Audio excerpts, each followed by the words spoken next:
في الفيديو ده هنتعرف على قصة الفنانة سعاد حسني ولغز موتها لحد دلوقتي، وكمان هنتعرف على قصة الفنانة وردة وأحداث بيتها المرعبة بعد وفاتها. فلو عجبك الفيديو إن شاء الله ما تنساش اللايك والسبسكرايب، ويلا بينا.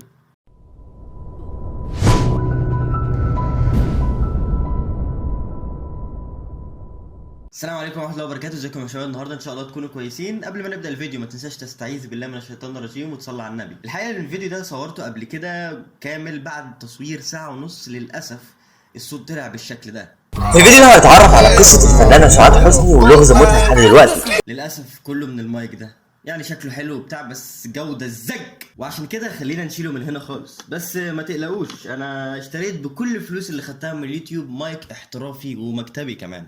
خلينا نشوف المايك.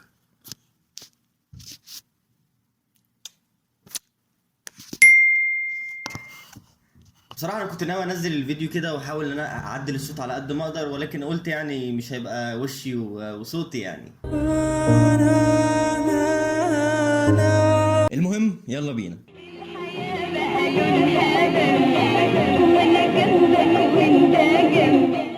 الفنانة سعاد حسني أو سندريلا الشاشة المصرية هي ممثلة ومغنية مصرية من أصول شامية، بالتحديد سوريا. اتولدت سعاد حسني في 26 يناير 1943 وتوفت 21 يونيو 2001، وللأسف كانت نهايتها مرعبة في لندن بعد ما وقعت من الدور السادس، ولحد الآن محدش عارف حقيقة موتها، هل هي انتحرت ولا حد عمل ده. الحقيقة إن موتها ليه نظريات كتير قوي، منها ان هي انتحرت بسبب ان هي كانت بتعاني من امراض كتير جدا، وكانت بتعاني من الاكتئاب، وكل الامراض اللي عندها دي ما كانش ليها اي علاج.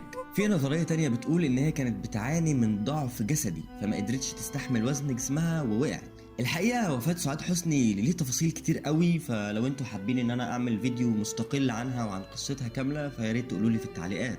المهم مش ده الغريب في الموضوع خالص، الغريب في الموضوع ان صاحبتها واللي كانت عايشه معاها في نفس المكان بتقول ان من يوم وفاتها وهي بتحس بانفاس بتلحقها في كل مكان، وفي مره من المرات حست ان هي مخنوقه جدا لدرجه ان هي ما استحملتش تقعد في البيت لحظه وخرجت على طول. وفي كمان سكان العقار بيقولوا ان من يوم وفاتها وهما بيسمعوا من حين للتاني ارتطام قوي، ولما بيجوا يستكشفوا الموضوع ما بيلاقوش اي حاجه. وفي واحد من السكان اكد انه في ليله من الليالي شاف واحده ماشيه على طرف الشباك، وكانت كمان مبتسمة ابتسامة مرعبة جدا، وكانت كل شوية تخش وتخرج وتكرر نفس الموضوع من غير ما تقع نهائيا. شاركوني في الكومنتات، هل انتم شايفين ان الكلام ده حصل فعلا ولا ده مجرد استغلال للأحداث زي عمارة رشدي؟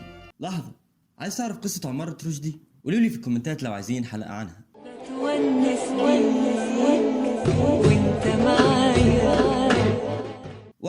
وردة هي فنانة جزائرية اتولدت في 22 يوليو 1939 وجت على مصر سنة 1960، وبعد مشوار فني كبير جدا توفت في 17 مايو 2012. وردة بعد ما كانت مثال للجمال والبهجة للناس، إلى إن بعد وفاتها كانت السبب في إثارة الرعب على جيرانها، وده اللي هنحكيه النهاردة. على الرغم من ان موت الفنانة وردة كان طبيعي جدا، الا ان بعد سنة من وفاتها بدأت كل حاجة. في الذكرى السنوية الاولى بالتحديد الساعة 12 بالليل سمع الجيران اصوات انين، وكان باين انه شخص بيتألم، والصوت كان مرعب جدا لدرجة ان هو صحاهم من النوم، لحد ما اكتشفوا مصدر الصوت وكان شقة الفنانة وردة. على الرغم من ان الشقة دي مقفولة من يوم وفاتها ومفيش اي حد دخلها نهائيا، واكدوا كمان ان هما من حين للاخر بيسمعوا صوت تكسير كأن في ناس بتتخانق، والصوت ده بيسكت فجأة وبعد كده بيرجع تاني. وفي واحد من سكان العمارة اكد ان هو بيشوف شبح بيخرج من الشقة دي من حين للتاني. طبعا الكلام ده كله على لسان سكان العمارة مش اكتر، احنا ما نعرفش الحقيقة فين. الجدير بالذكر ان الفنانة طلبت قبل ما تموت ان هي تدفن في بلدها الام الجزائر، وفعلا ده حصل واتدفنت مع اهلها في المقابر بتاعتهم. بس ده اللي كان عندنا النهارده. لو عجبك الفيديو ما تنساش اللايك والسبسكرايب، وما تنساش تشوف قنواتي التانية، هتلاقي اللينك طبعا في الديسكريبشن. ولو عايزين اجزاء تانية من قصص حقيقية حصلت للفنانين قولولي في التعليقات. بس كده، سلام.